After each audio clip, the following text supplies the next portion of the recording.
servicing extremely simplistic, I think is one of the hardest jobs that we have in the last. And why? Because you're actually dealing with a human who's on social media complaining about some service that he did not get, or he's not happy with, or she's not happy with the service that was rendered.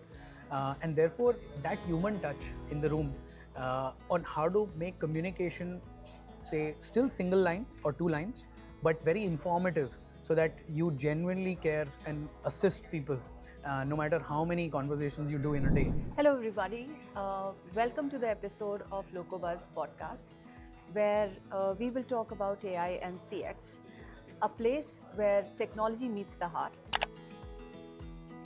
And today we have a very special person on our podcast, Mr. Gaurav Ramdev, who's the CGMO at Protean. Hello folks, lovely to be here. So Protean Tech stands as one of the foundational institutions in the country, pioneering the digitization of critical public services like PAN card, Aadhaar accounts, pension dispersal and social security. The impact it creates is tremendous, and the life it touches are of millions of people through digital conversations. Now let me tell you a little bit about Gaurav. He's a seasoned marketer, and he has background right from FMCG to payment gateways like Razorpay, and now in Protean. The journey must have been very tremendous for you. Exciting, extremely exciting. Going from physical goods to services, I think it has transformed the way I approach things, and I think I'm enjoying the time that I am here for, and I think it is an exciting place to be.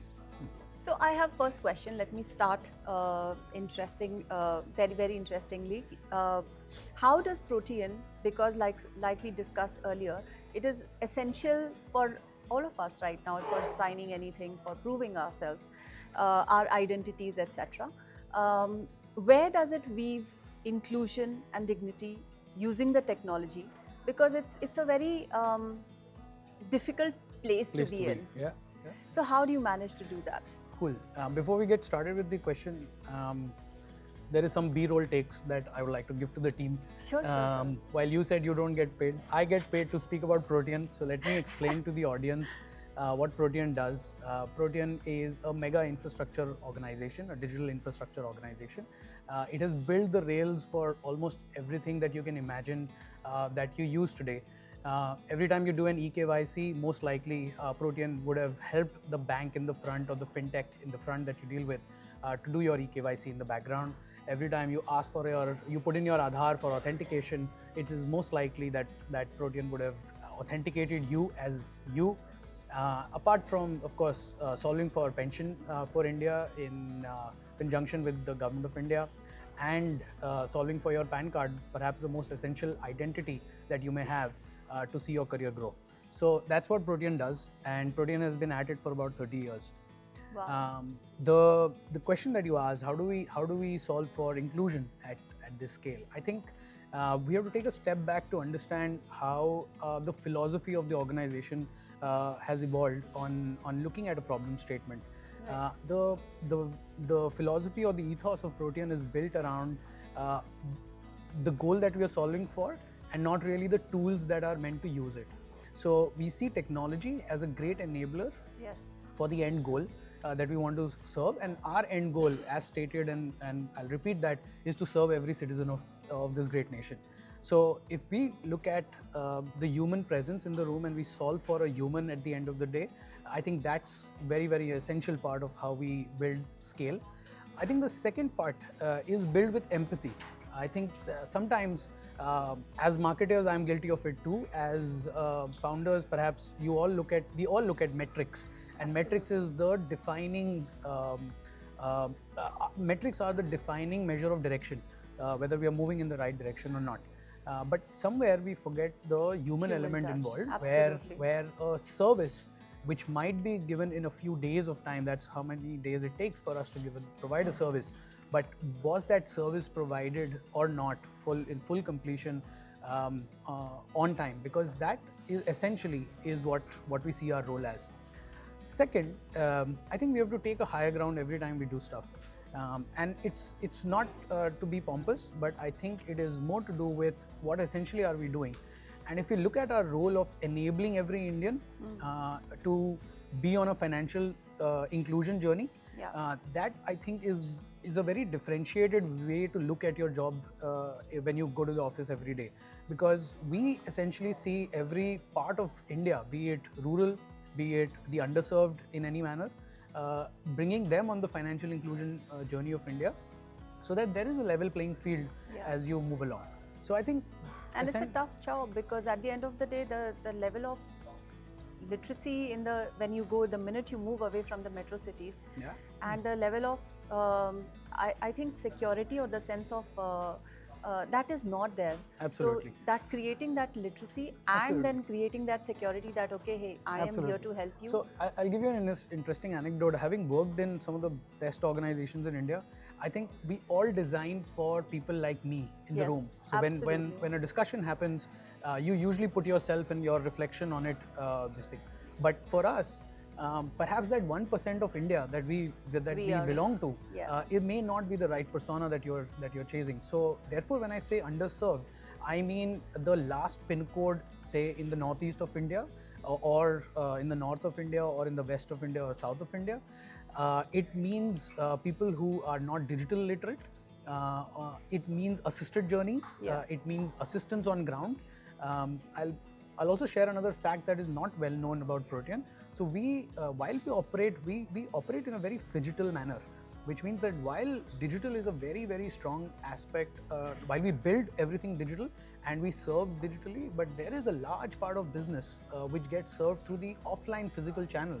So we have more than 4 lakh centers operating in India, which help the underserved, which when you walk in to get servicing of a PAN card or servicing of any other identity card that you may have. And I think all of us have moved into one of those centers at one point or the other. Absolutely. So things that you can't solve natively on digital get served through the offline channels, and that I think is the way to go. Way to progress ahead, because you have to think of the lowest common denominator rather than the highest common factor in all the personas that you serve. No, and one thing which you said before, that as leaders, as CMOs, as CGMOs, we need to all be a lot more human at this point in time, and I think that's where the phygital story comes into play. Absolutely. But still, like my question would be, like, when you're looking at, again, a 1.5 billion people depending on your business for something so important, so essential, how does that play out? And how do you still keep that human touch? Because the minute you move into the interiors, the expectation and asks are very, very different. Absolutely. And I think there is no set formula. Let me tell you, there is no magic potion. I think we've learned it over the last 30 years of being in this business. And if there are few values that I'd share on how to build for a billion Indians, I think the way we've practiced that is through the word simplicity. While the approach may look like, simplicity is a very needed ask in every business we do, but I think we practice that in every portion of our business. Now I'll give you an example. When we build forms, or when we build a digital journey, we are looking at right descriptions. We are looking at the most easiest of language. We are looking at a multilingual form. We are looking at sometimes, I'm sure you would have experienced it too, sometimes we say the form is too long, right? And we are all optimizing for the third click conversion, right? Everybody is looking for that. But for us, that's not the reality. Correct. For us, the form has to be extremely simple to fill in. Information that is easy for the user to submit to us, because he's sharing a lot of personal information with us. And third, apart from simplicity, I think the other vector that we take extremely cognizant about is privacy. And it is at the heart of the design principles of any UI, UX, or any consumer journey, digital journey that we build. Because we take, and so this is when we are building technology platforms. I take another example in marketing. Usually you would have seen these days that when an acknowledgement form, something you order on a commerce or a marketplace, and a simple acknowledgement comes in with at least 5 hyperlinks. Yeah. Comes in with a whole cross-sell methodology, opportunity, and it comes with things that you can buy more or visit the platform even more. We are completely contra to what is happening, and that's by design, because we want it simplistically to be delivered. We want the user comprehension of our message to be absolutely simple, and the trust that we talk about, that we are building trust, I think it manifests itself in all of these forms, that an acknowledgement should simply be an acknowledgement. It should not be a selling opportunity for marketing or for sales. So these are some of the things that we inculcate every day in different parts of the business.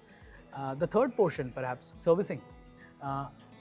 Keeping servicing extremely simplistic, I think, is one of the hardest jobs that we have in the last. And why? Because you are actually dealing with a human who's on social media complaining about some service that he did not get, or he's not happy with, or she's not happy with the service that was rendered. And therefore, that human touch in the room on how to make communication, say, still single line or 2 lines, but very informative, so that you genuinely care and assist people, no matter how many conversations you do in a day. And that's where technology partners like you really help us up our game, where we respond like humans, but we use technology like yours to really up the game. So that's how we embed the idea of simplicity in whatever we do. So I think you're a perfect example of saying that scalability getting addressed through technology intervention at large proportions. Absolutely. Large proportions, but keeping it simple at the same time. Absolutely. And perhaps the most difficult part is keeping it simple. Yes, I agree. Because your business requirements may always be primary, and your simplicity might take a secondary, but we keep ourselves in check. So I would love to hear more about how AI is actually revolutionizing the whole story, because it's a beautiful story to be told, and I don't think there are enough people talking about it or enough people knowing about it at this point in time. So your thoughts on that? Sure. I think I'll take you and the audiences through a journey of AI that we have been, and it's been a very real journey that we have tried to incorporate in our everyday operations. We started out like any other corporation. We started out with experimentation. The experimentation was mostly based on efficiency, which meant that can we do a job faster, can we do it cheaper, or can we do it better than perhaps working with humans or agencies. In all 3 aspects, we found that while it is efficient, there is a human requirement to be there, and there is a human in the loop requirement. On the efficiency, I think it has validated itself extremely very well. So the efficiency is in 2 parts. I see one, the jobs getting faster, but also from a volume lens, the same amount of people can service a lot more. Correct. So I think both these efficient vectors have come into what we have practiced. So we went from experimentation mode of like 3-4 months to now having understood how to use a co-pilot. So like flying an airplane, right? You need to get used to first the instruction set that you already, as a captain of the ship, but you also need to have a very good working relationship with the co-pilot who actually helps you achieve a great, fantastic flight. So having gone through the experimentation phase, we are firmly in large amounts of belief that AI can help us as a co-pilot. And the third, I think that's the best, most rewarding thing for me, for my team, is that people's time has been freed up to do creative work, which is why you get into marketing teams, right? You want to do more creative work, you want to do more value-added work rather than the grunt work. So taking out the grunt work from this whole repetitive work, from this whole routine, and you're in this business, so you will know, servicing can be grunt work. Online reputation management can be a grunt work. Because it is too repetitive. Exactly. And you, while we say India is a very diverse country, and while we say this thing, but our problems, when you look at it analytically, our problems can be bucketed, and that is what AI has been helping us really do, or Locobuzz has been really helping us do, which is bucket the problems, analyze it better, be a more creative storyteller, so on and so forth. So I think that's where we feel AI, and so this is about the servicing, but then take the creative aspects of AI. Um, what is the usual route in large organizations? You have a brief, send it out. The agency works on it, turns it around, gives it to you, back and forth feedback, and then you put it up on your social media, on own platforms or earned platforms. That loop has completely crashed, where you have now in-house social media teams experimenting with content, making it live within a few hours of this thing, aligning internal teams, aligning external teams like the business or the stakeholders that they deal with, and taking it on air. So I think that efficiency, while it has helped increase volume of work or increase volume of presence for the brand, but on the other hand, it has become second nature to the team. And as a skill, I think the future looks like it's going to be a co-piloting experience for most of the folks in marketing. And we have seen that in the fabric of innovation, risk-taking, in our own engagement as well, because I think this was the fastest deployment and adoption and the results that we have seen ever. Is it? Yes. I didn't know that. It Okay. really, like within a month, I think within 3-4 weeks, within 3-4 weeks, time I remember. duration, we were able to deploy it, learn from it, change it, move forward, and I think within a month we were just good to go with every single thing. Well, So that I'm was very really positively commendable. surprised by this, and thank you for that. I didn't know that we were one of the fastest that you had. So I think it's the team effort also which Exactly. is there. I must because they were compliment the really 4 people who are at it. I think and I would credit one, of course, I see technology as an enabler, as I told you previously, but I think I thank my team for this because absolutely, if they don't take without it up as their number one prioritized agenda, who else will? So I think But the I teams think really that comes from, outdid again, themselves. it's a top-driven thing. It's value perception, risk-taking. That fiber is not there everywhere, so people play it safe. But we saw that it's the jumping in the deep was not that difficult for the team over here. I think I have to thank myself for getting the right folks in the room who have the right values. Absolutely. Yeah. So Pat yourself on the back for that, for sure.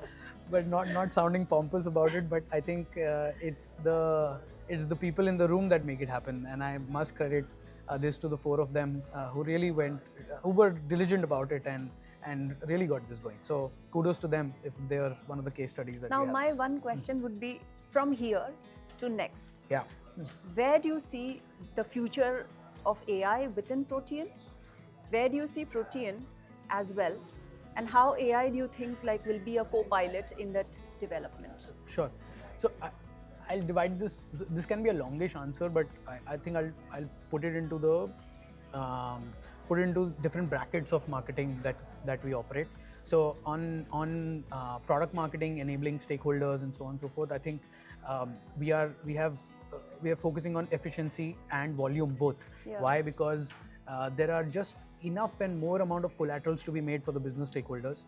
The reason I say this is because every requirement of a particular customer or a client is very different from what the selling proposition is very different from every other customer that we get. So now we are finally taking the steps, and I must admit that we are finally taking the steps to personalization for every customer that we have. And you're not just one lead sitting out in our CDP systems or CRM systems for us to take care of, and you look like one of 25 where the same collateral gets sent, right? So that is one journey that we are taking with AI.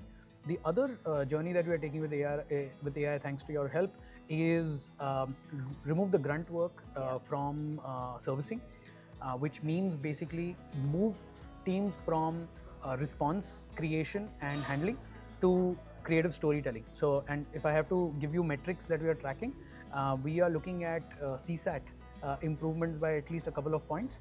One is that, and the second is the ORM score that you put up, right, in your tool. That score is now featuring as a KPI to the team, so that we can take a gross negative to not a neutral but also positive storytelling experience. So the team is now working towards positive storytelling of how a disgruntled customer became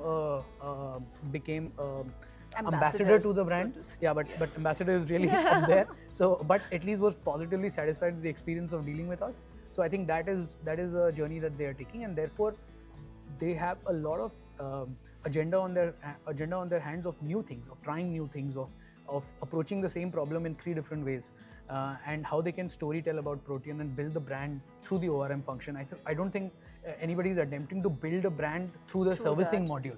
No, it's a beautiful thought, so actually. that's something that I think that the customer CX team is working on. And the third part is brand itself, where we are looking at content which was somehow not possible through production, through usual production. So we have some of the best agencies working for us, but or partnering us actually. And this whole transactional routine of sending out a brief and sending it back, I think we are taking one step up. So the last time when we rolled out a campaign, our brief was visual in nature. We never sent out a written brief for the first time. Okay. We took a visual approach on what kind of world, what kind of setting, what is Protean's role, what are the reasons to win, what are the reasons to believe in the brand. And we took a completely visual approach to the agency, which transformed in their, because they are so creative on the other side, we are stepping up our game to be as creative as them so that they can align frequencies on what is it that the brand requires. So I think that way we are taking baby steps there. And we are taking... That's actually a very beautiful approach to think about the problem and solve for it in such a creative manner. Yeah, and because I've realized over the course of the last 20 years, creative people need visual context need a great stimulation, right? And that stimulation cannot come from 3 pages worth of brief, right? I think it just gets lost. Either it has to be one line statement in an email, this is the problem statement, but we as humans, I don't think it will take time for us to get there. So why not just do it visually? So that is something that we're trying to change. So these are some of the facets that we have deeply incorporated AI. And the second thing, which is more internal to the teams, is we've provided access to AI tools to the teams themselves, rather than operating from thinking agency first.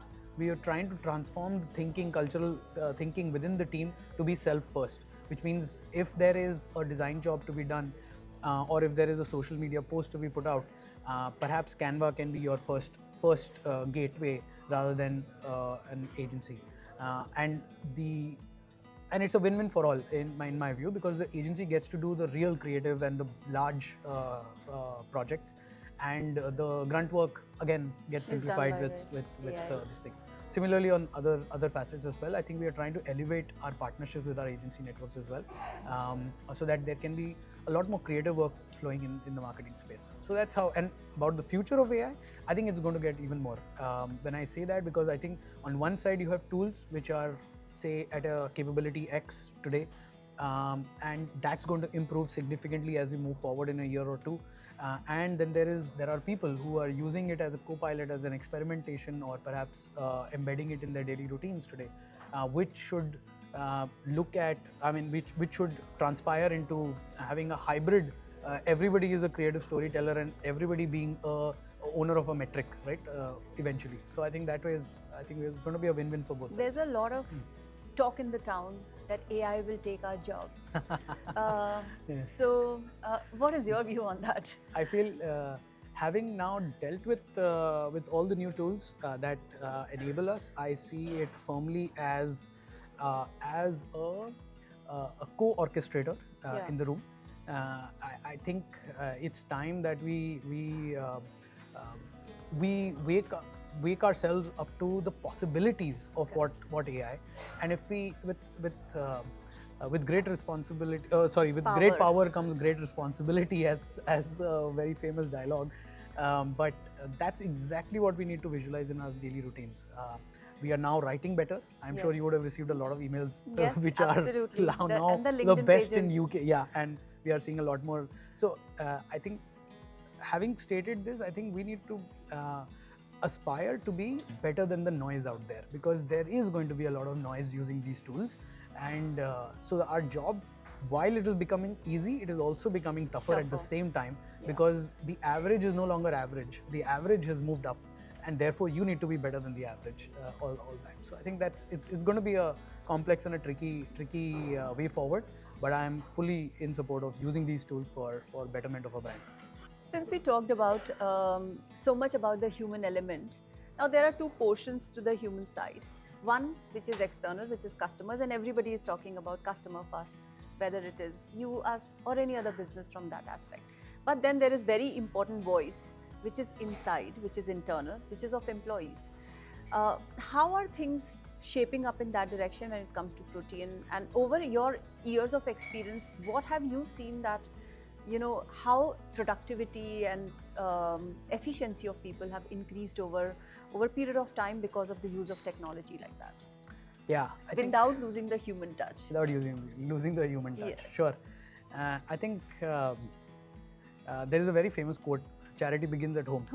So I think that's very essential ingredient on how teams are empowered. And when we keep talking about or obsessing about customers, at the end of the day, there are two philosophies that I've always seen, and it has changed over the long course of time.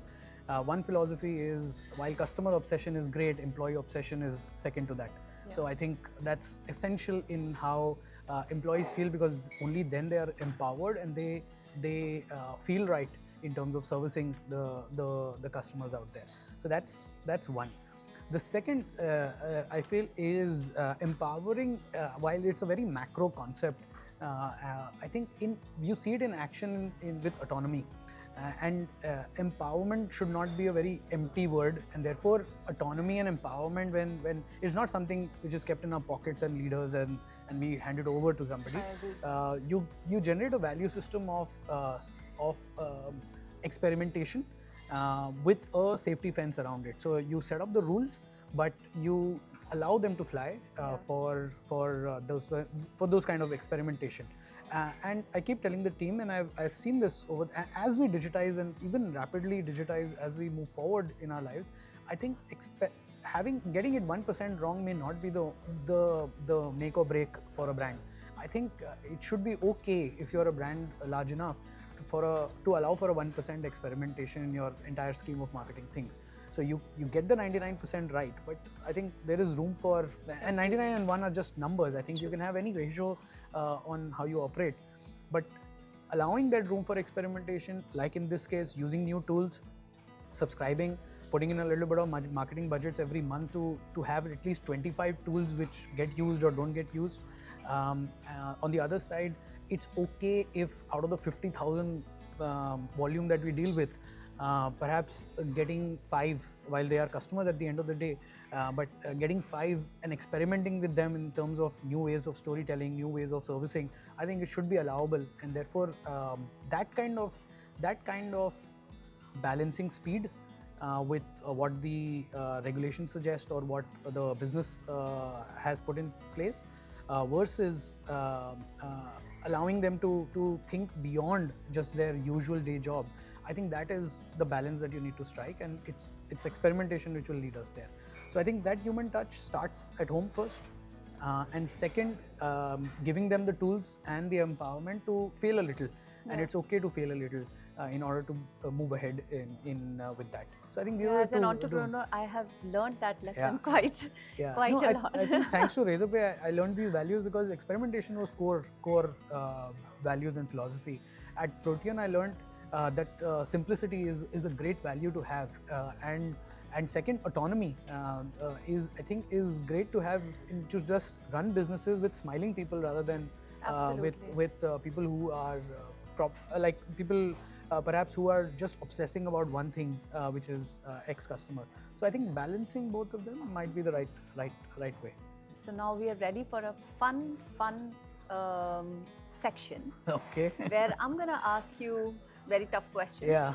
And you don't get much time. You just have to say the first word which comes to your mind. Got it. If there are only 2 apps surviving on your phone, which one will that be?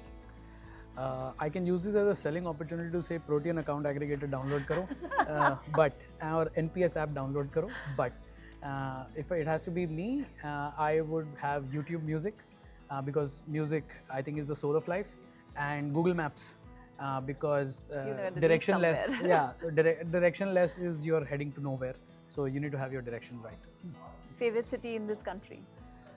Favorite city in this country? Having stayed and lived in like 8 different cities, I think Mumbai and Delhi Come very that's close. not. You have to choose one.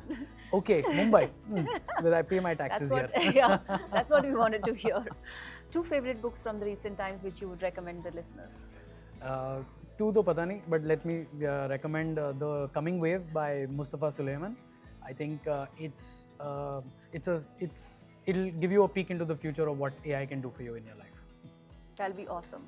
And okay, as we conclude this session, this really thought-provoking session which gives you insights from Gaurav about your business, about your life, and about your career, how to grow it, and how to embrace AI, because it's here to stay, and it's not your enemy. So it's great to it's a very beautiful co-pilot. So it's great to embrace it and work more with efficiencies. Thank you. I hope Thank you you enjoyed so the much, session. Gaurav. I hope you enjoyed your time with us. It was really a pleasure to host you today, and we learned a lot. It was really thought-provoking session from our listeners' perspective, because we got a peek into how your teams are working, how you are taking decisions, and how AI is changing even businesses like Protean, which is quite commendable, and we are very excited about our future together. Thank you so much. And audiences, please do remember, if you're using an ORM tool, switch to Locobuzz. And if you want a PAN card or applying for a pension, please hop on to Protean and get your services from them. Thank you.